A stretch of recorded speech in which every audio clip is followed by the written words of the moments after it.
Welcome to another tutorial on health systems management. And today we're going to focus on one of the functions of management known as staffing.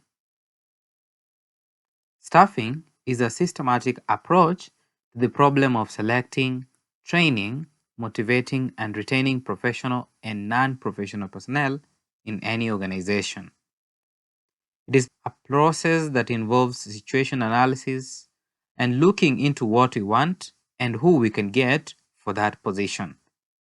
It includes a recruitment process, selection, induction, scheduling, and placement of a new staff or employee to an organization. This staffing function is usually managed by a department that is known as the Human Resource Management or HRM management. And this management has a number of functions which include recruitment and selecting, training and professional development, compensation of employees, health and safety promotion, employee and labor relations, as well as human resource research. When it comes to healthcare, the goal of staffing is to provide an appropriate number and a mix of staff so that we can merge with the actual or projected patient care needs, which will lead to a delivery of an optimum, effective, and efficient quality care in a healthcare facility. Staffing has a number of stages. So staffing process starts with the job analysis, which is the first stage. And in job analysis, we determine the skills and abilities which are required to perform a specific job. Job analysis results into job description and job specification. What are the differences between a job description and a job specification?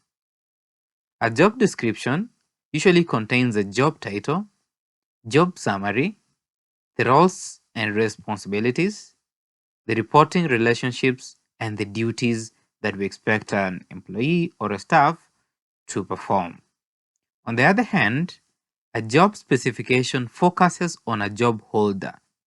It basically specifies the minimum qualifications which a person must attain or possess in order to perform a specific given job.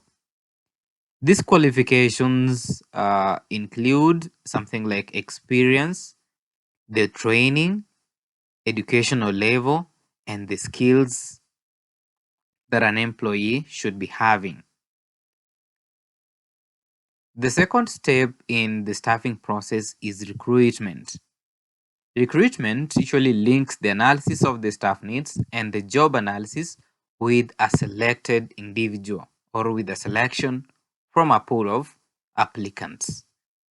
It is a process of securing a suitable applicant who is able to fill the vacant position in an organization out of a pool of the applicants in a given position.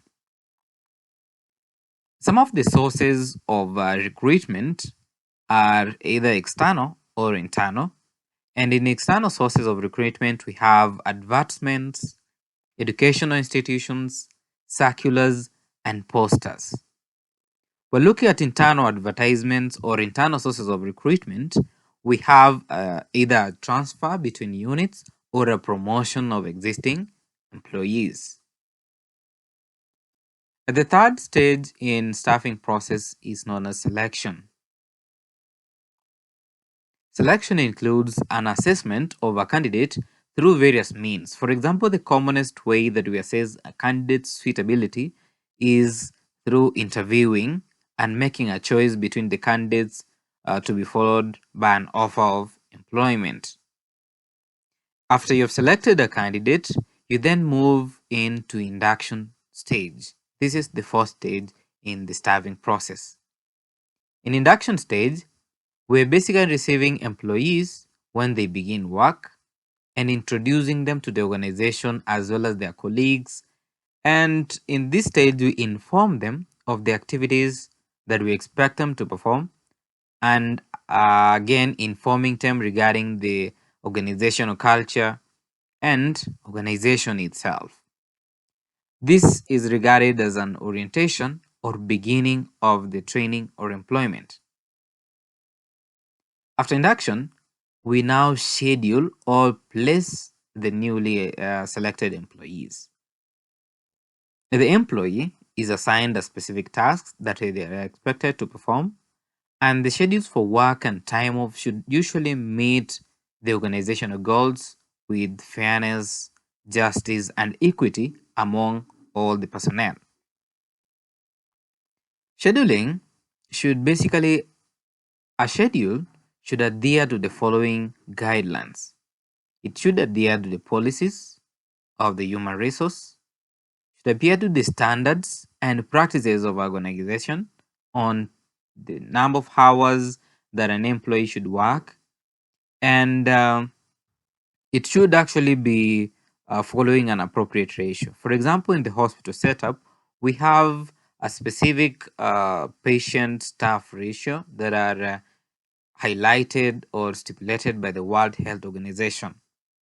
So, using this ratio, we're able to balance between the professional and the support staff.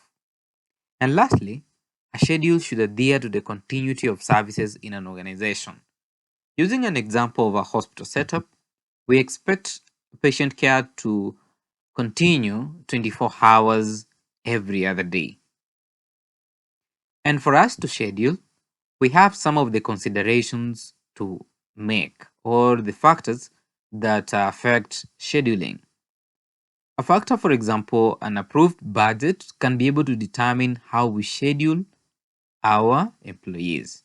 Then we need to consider for vacations and holidays, an allowance of adjustment in case of illness or an emergency or a change in patient care needs. Individual needs of staff as well can affect scheduling, as well as the staff members should be informed of their work schedules at least 1 to 2 weeks in advance to allow them with sufficient time to prepare. We have two types of schedules. We have a centralized schedule and a decentralized schedule. In a centralized schedule, the control is by a lead person or a designated person in an institution who develops a master plan for all the personnel in a specific division in the hospital. One of the advantages of this method of scheduling is that it provides an overall picture of the staffing situation in the organization. However, the centralized scheduling type is known to deny the manager the right to make scheduling decisions based on the worker's ability and the institutional needs. The other type of schedules is the decentralized schedule.